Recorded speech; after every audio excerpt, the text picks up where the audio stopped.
ವೆಜಿಟೇಬಲ್ಸ್ಗಳಲ್ಲಿ ಹೆಲ್ದಿಯಸ್ಟ್ vegetable ಆಗಿರೋ ಮಡಗಲ್ಕಾಯಿದು ರೆಸಿಪಿನ ನಾನು ಇವತ್ತು ನಿಮಗೆ ತೋರಿಸ್ತಾ ಇದ್ದೀನಿ.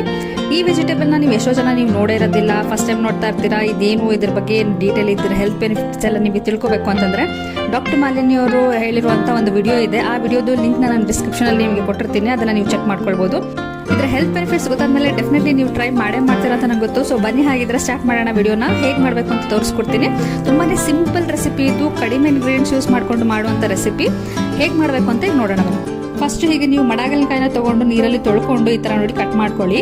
ಕಟ್ ಮಾಡ್ಕೊಂಡ್ಮೇಲೆ ನಿಮಗೆ ಬೀಜಗಳು ಕಾಣಿಸುತ್ತಲ್ಲ, ಬೀಜಗಳು ತುಂಬಾ ಬಲ್ತಿದ್ರೆ ಅದನ್ನ ತೆಗೆದ್ಬಿಡಿ. ಇಲ್ಲಾಂತಂದ್ರೆ ಸಾಫ್ಟ್ ಆಗಿದ್ರೆ ಬೀಜಗಳು ಅದನ್ನು ಸೇರಿಸಿ ನೀವು ಈ ತರ ಚಿಕ್ಕ ಚಿಕ್ಕ ಪೀಸ್ಗಳನ್ನಾಗಿ ಕಟ್ ಮಾಡಿ ಇಟ್ಕೊಳ್ಳಿ.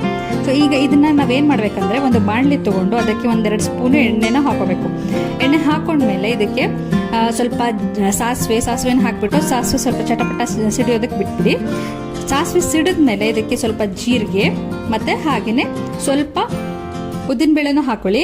ಹಾಕೊಂಡ್ಮೇಲೆ ಸ್ವಲ್ಪ ಹುರಿರಿ. ಅದು ಸ್ವಲ್ಪ ಹುರಿದ್ರೆ ಸಾಕು, ತುಂಬಾ ಏನು ಹುರಿ ಅಂತ ನೆಸಿಟಿ ಇಲ್ಲ, ಬೇಗನೆ ಅದು ಕೆಂಪಿಗೆ ಆಗ್ಬಿಡುತ್ತೆ. ಇದಕ್ಕೆ ಈ ಕಟ್ ಮಾಡಿ ಇಟ್ಕೊಂಡಿದ್ವಲ್ಲ ಮಡಗಲ್ಕಾಯಿ, ಅದನ್ನು ಕೂಡ ಅದಕ್ಕೆ ಆಡ್ ಮಾಡಿ. ಇದಕ್ಕೆ ಸ್ವಲ್ಪ ಇಂಗನ್ನು ಕೂಡ ಹಾಕಬೇಕು. ನಾನು ಇಂಗ್ ಹಾಕೋದು ಮರ್ತ್ಬಿಟ್ಟೆ ಆಯಿಲ್ಗೆ. ಸೊ ಹಾಗಾಗಿ ನಾನು ಈಗ ಮತ್ತೆ ಸೈಡ್ಗೆ ಮಾಡ್ಕೊಂಡು ಮತ್ತೆ ಈಗ ಹಾಕ್ತಾ ಇದ್ದೀನಿ. ನೀವು ಬೇಕಿದ್ರೆ ಆಯಿಲ್ ಹಾಕಿರ್ತೀರಲ್ಲ ಆವಾಗಲೇ ಹಾಕೊಂಡ್ಬಿಡಿ. ನಾನು ನೋಡಿ ಈಗ ಸಪ್ರೇಟ್ ಆಗಿ ಇಲ್ಲಿ ಇಂಗ್ ಹಾಕ್ತಾ ಇದ್ದೀನಿ.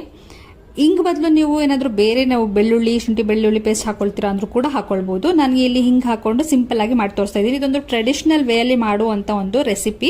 ಸೊ ಹಾಗಾಗಿ ಕಡಿಮೆ ಇಂಗ್ರೀಡಿಯೆಂಟ್ಸ್ ಇರುತ್ತೆ. ಇದಕ್ಕೆ ಸ್ವಲ್ಪ ರುಚಿಗೆ ತಕ್ಕಷ್ಟು ಉಪ್ಪನ್ನ ಹಾಕೊಳ್ಳಿ. ನೋಡಿ ಅದಾದ್ಮೇಲೆ ನಾವೀಗ ಅದಕ್ಕೆ ಸಾಂಬಾರ್ ಪೌಡರ್ ಮತ್ತೆ ಅಚ್ಕಾರದ ಪುಡಿ ಕೂಡ ಹಾಕೊಳ್ಬೇಕಾಗುತ್ತೆ. 2 1 ಸ್ಪೂನ್ ಹಾಕೊಳ್ಳಿ.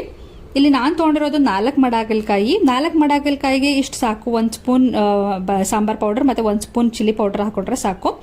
ಇದನ್ನ ಸ್ವಲ್ಪ ಹೊತ್ತು ಹಾಗೆ ಹುರ್ಕೊಳ್ಳಿ. ಅದಾದ್ಮೇಲೆ ಬೇಕಿದ್ರೆ ಸ್ವಲ್ಪ ನೀರು ಆಡ್ ಮಾಡ್ಕೊಳ್ಳಿ, ಇಲ್ಲಾಂತಂದ್ರೆ ಹಾಗೆ ಹುರ್ಕೊಳ್ಳಿ ನೀಟಾಗಿ. ಇದಕ್ಕೀಗ ನೀವು ಸ್ವಲ್ಪ ಹುಣಸೆ ರಸನ ಹಾಕ್ಬೇಕಾಗತ್ತೆ. ನೋಡಿ ಒಂದ್ ಸ್ವಲ್ಪ ತಗೊಂಡ್ರೆ ಸಾಕು. ಸ್ವಲ್ಪ 1-2 ಸ್ಪೂನ್ ಅಷ್ಟು ಹುಣಸೆ ರಸ ಹಾಕ್ಬಿಟ್ಟು ಮತ್ತೆ ಅದನ್ನ ನೀಟಾಗಿ ಬೇಯಿಸ್ಕೊಳ್ಳಿ. ಇದು ನೀಟಾಗಿ ಬೆಂದ ಮೇಲೆ ಮಡಗಲ್ಕಾಯಿ ಪಲ್ಯ ಏನಿದೆ ಇದು ರೆಡಿ ಆಗಿದೆ. ಟ್ರೆಡಿಷನಲ್ ವೇಲ್ ಮಾಡಿರುವಂತ ಈ ಸಿಂಪಲ್ ರೆಸಿಪಿ ಏನಿದೆ ಇದನ್ನ ನೀವು ಕೂಡ ಟ್ರೈ ಮಾಡಿ. ಈ ರೆಸಿಪಿ ನಿಮ್ಗೆ ಇಷ್ಟ ಆಗಿದ್ರೆ ಲೈಕ್ ಮಾಡೋದನ್ನ ಮರಿಬೇಡಿ. ಹಾಗೆ ಇದೇ ರೀತಿ ಹೆಲ್ದಿಯಸ್ಟ್ ರೆಸಿಪಿಗಳಿಗೆ ನನ್ನ ಪೇಜ್ನ ಫಾಲೋ ಮಾಡಿ.